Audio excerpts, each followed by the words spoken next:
IPL में इस बार 2025 के ऑक्शन में जो सबसे बड़े खिलाड़ियों में से कुछ खिलाड़ी हैं जो अनसोल्ड हुए हैं, उसका नाम बता रहा हूँ मैं आप लोगों को। डेविड वार्नर हैं, सरफराज खान हैं, उसके बाद आपके लिए आ जाते हैं जो कि अनसोल्ड गए हैं। अनसोल्ड वाले खिलाड़ियों के का नाम बता रहा हूँ आप सबको।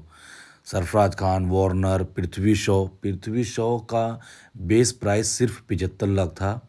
75 लाख में भी इनको किसी ने नहीं खरीदा।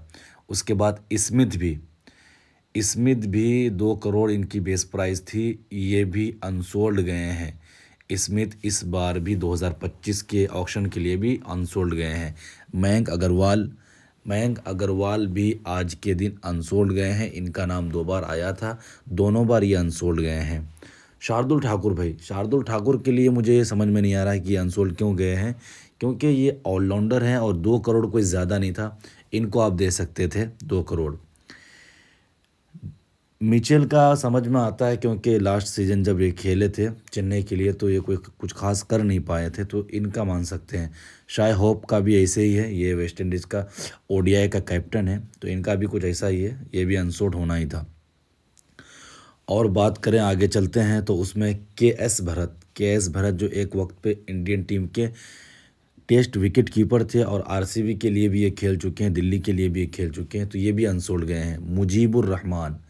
मुजीबुर रहमान पिछले साल केकेआर के पास थे, लेकिन चोटिल की वजह से वो बाहर चले गए थे और इस साल ये अनसोल्ड गए हैं।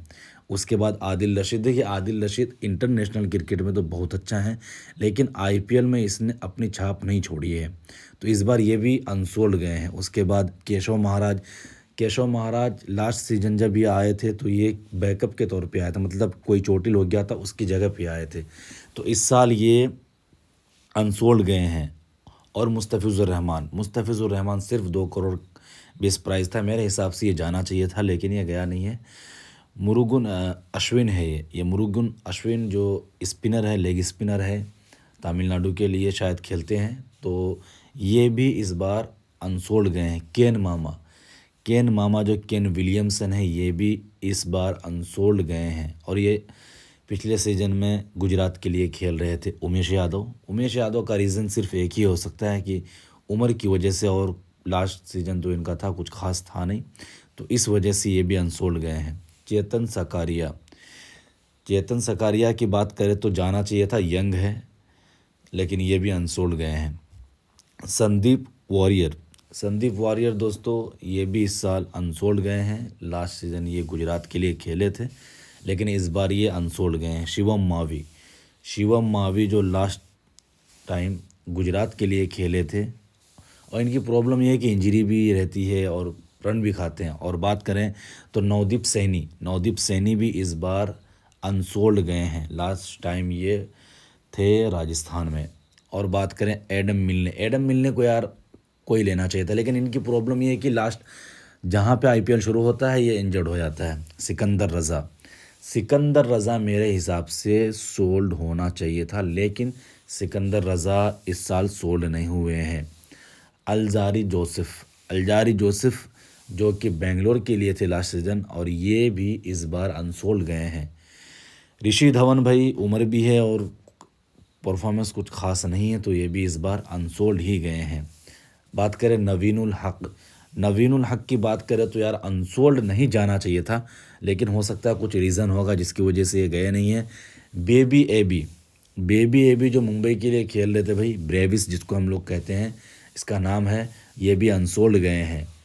मयंक डागर जो कि बेंगलोर के लिए खेल रहे थे, ये भी अनसोल्ड गए हैं।